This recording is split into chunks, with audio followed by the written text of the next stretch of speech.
He walks beneath a brick archway leading out of the college courtyard. A boy of 22.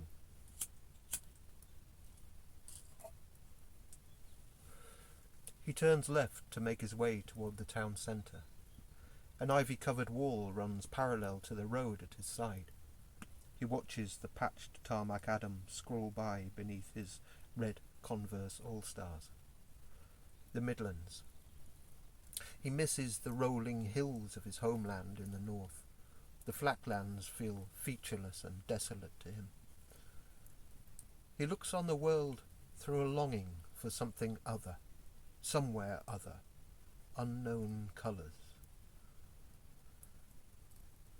He had lived close to death as a farmer's son, and is thus, perhaps unusually for one so young, distinctly aware of the brevity of life and his own mortality. He dreads being bound into the restrictive existences he meets as he stumbles out from his homelands across the English nation on his new-found legs.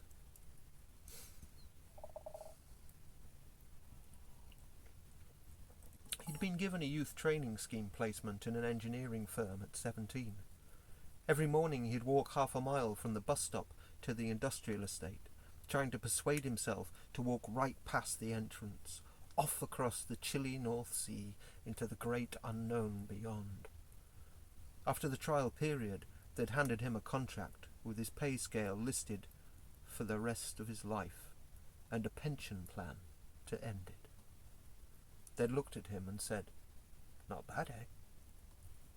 He had attempted to feign enthusiasm, but had known that instant that his days there were numbered.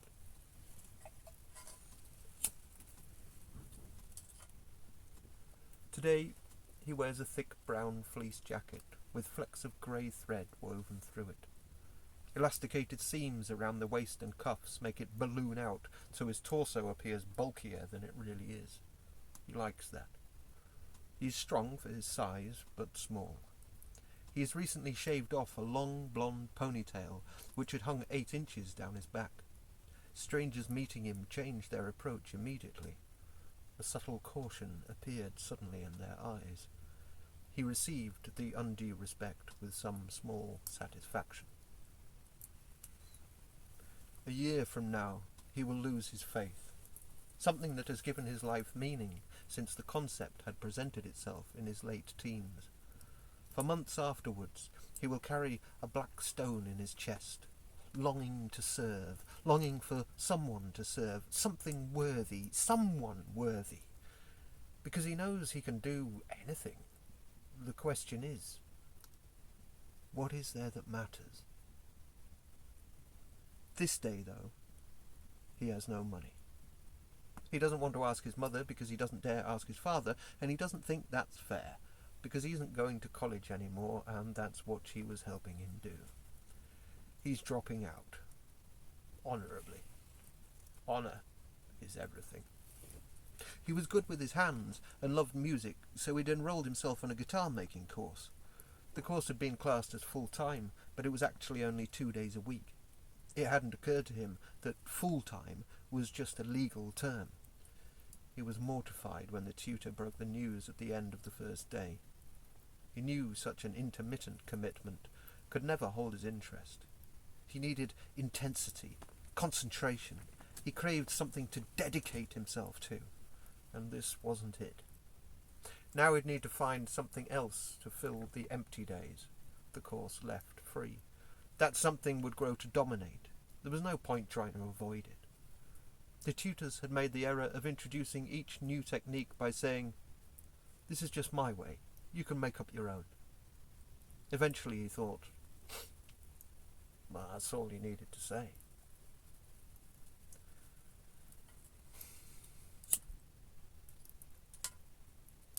He was walking to the job centre, to the powder-coated profiles, the felt pinboards and official notices, the fluorescent lights and suspended ceiling tiles.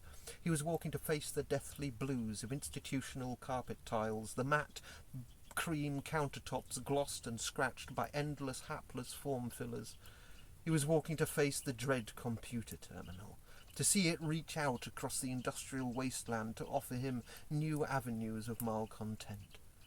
He was walking to be demeaned beneath the cream plastic ticket machine, to tear a petal from its impetuous little mouth, to sit and wait to have his pride smeared across the plexiglass barrier as the cold questioning of the county council stripped him bare of all delusions of grandeur.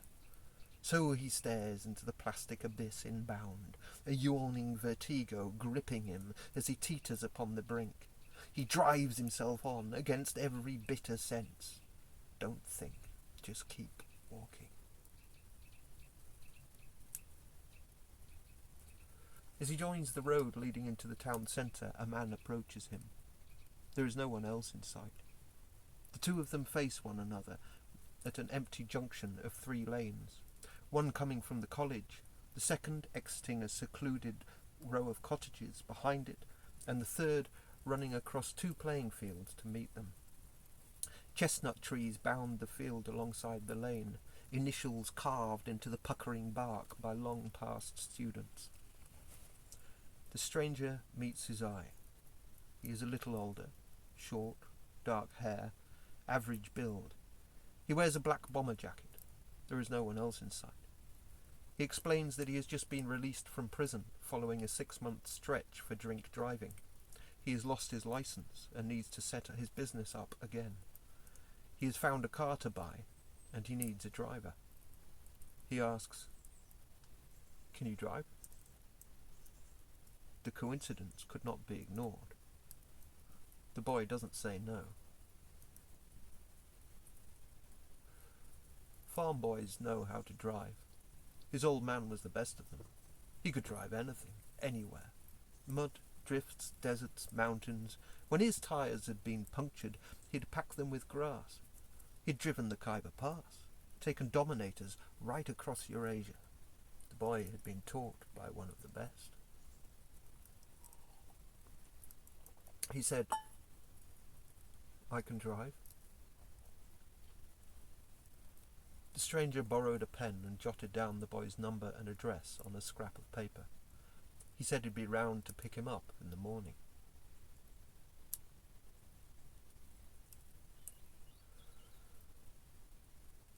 Parting the yellowed net curtains of my bedsit, I peer down at a red Vauxhall Astra, new model.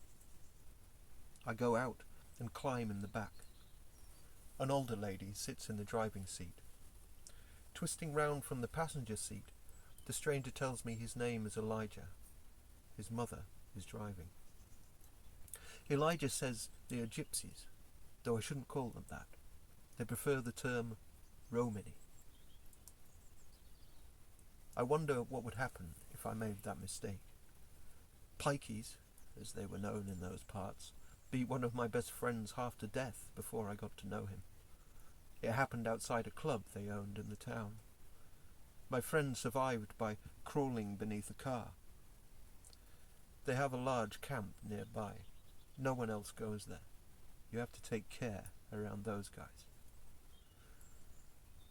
Elijah did not ask for my license. I brought it for the insurance. I realize this isn't that kind of job. I push my nerves down, happiest when they look forward and talk amongst themselves. I'm half asleep, trying not to let it show. I sit in the back of the car for 4 hours, drenched in paranoid speculation. On the border of Wales, the car pulls off the dual carriageway, down a slip road.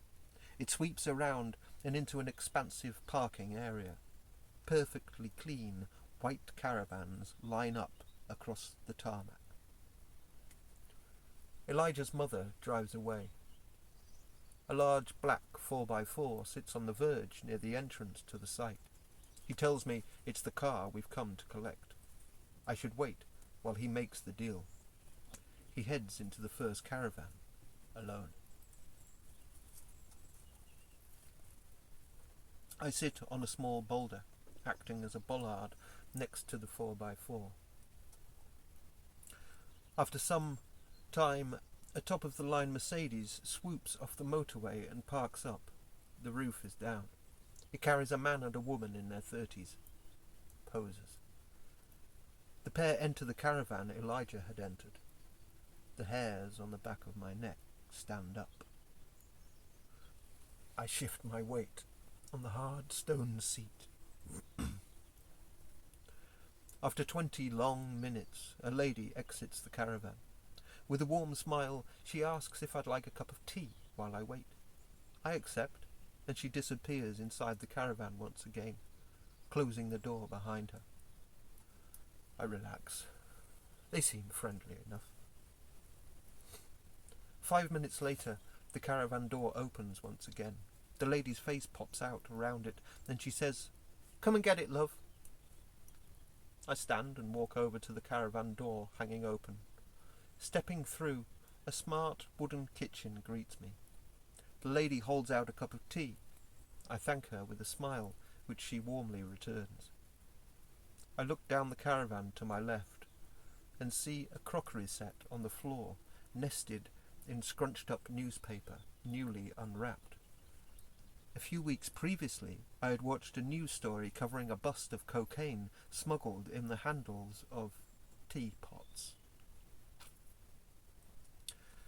My gaze drifts on to the end of the caravan where Elijah and an older man sit. Between them rests a block of banknotes, a foot wide and an inch and a half high. I look away instantly, but it's too late. The man beside Elias feels my passing gaze and looks up. Seeing me, he shouts, "What's he doing in here? Get him out!" The boy exits to perch upon the boulder once again. He considers the possibility that he may have become an unwanted witness to a major drug deal. He cannot be sure, though, so he sits paralysed by uncertainty. He considers whether he is being a fool to remain waiting politely while they decide what to do about the situation. He assumes they have at least one firearm on the site. If he cannot bring himself to leave immediately, he can at least plan a route across the open fields should they decide the worst. He sees patchy cover at best, hedges and wire fences. There are a few small trees, but they are spaced too widely apart. He feels the heart-shuddering thud of supersonic lead pancaking as it gouges trenches into the topsoil around his feet, ricocheting off in stones in the ground in whooping arcs until one lucky shot shreds the back of his head clean off to leave him spread-eagled across the grass.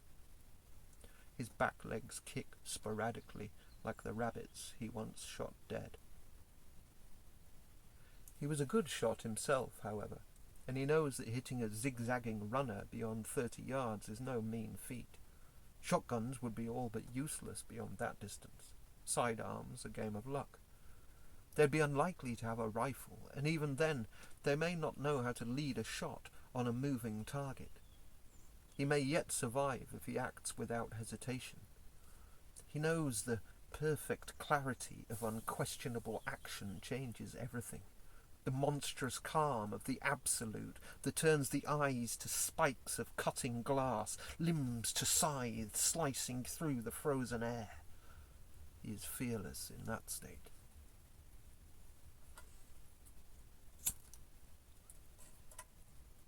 Half an hour later, the caravan door opens once again, and Elijah steps outside. He walks over and says, "Let's go." I hop into the driver's seat. I can't locate the handbrake, and so he directs me to a small plastic lever on the underside of the dashboard. I navigate the lumbering vehicle off the curb and accelerate with apparent confidence up the slip road to join the dual carriageway. They were trying to sell me that convertible Mercedes along with the 4x4. I couldn't get away, says Elijah. We talk a little as we go. Elijah tells me how the Romanies work outside the state. He says they don't pay any taxes, and they receive little in return. They deal in cash. I listen to Elijah boast of the success he had with his first enterprise as a 15-year-old, laying tarmac. He worked non-stop, and by the time he was 17, he had saved enough to buy himself a top-of-the-range sports car. He's too old for that now, though, he says. I find I like the guy. As the boy I then was listens to Elijah talk of his life, a tiny light glimmers in a part of him grown dark with contempt for the society around him. After 2 hours on the road, they stop in a motorway service station. He stands beside Elijah, looking at the food on display, and lies, saying he is not hungry to hide the shame he feels at his empty pockets. Elijah guesses the truth of it and buys him a sandwich. A couple of hours later, they finally exit the motorway to join the A road back home. The boy takes a wrong turn off a roundabout onto a section of dual carriageway. Elijah tells him to do a U-turn immediately. There is not another car in sight, so he complies. He drives into the Romany camp. They park up and stand on the dirt facing one another. Elijah says, "Thanks. Here." He holds out a £20 note. The boy pauses. Elijah says, "We good?" Shocking himself, the boy wrinkles up his nose. He'd been 8 hours on the road. Elijah responds, "I did buy you a sandwich. Come back, and it'll be more."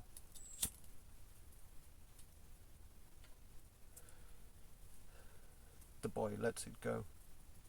He takes the money, shakes hands with Elijah, and walks out of the camp. As he does so, he crosses an invisible border, and so returns to the society he left but 12 hours earlier. He does not know it yet, but he feels the difference. He has been shown that the choice now is his to make.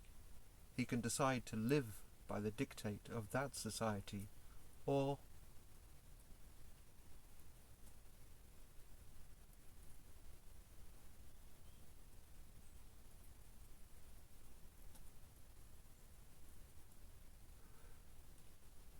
listeners should take note that though this is a true story, it explores an experience purely from the subjective reality of my then indisputably immature perspective.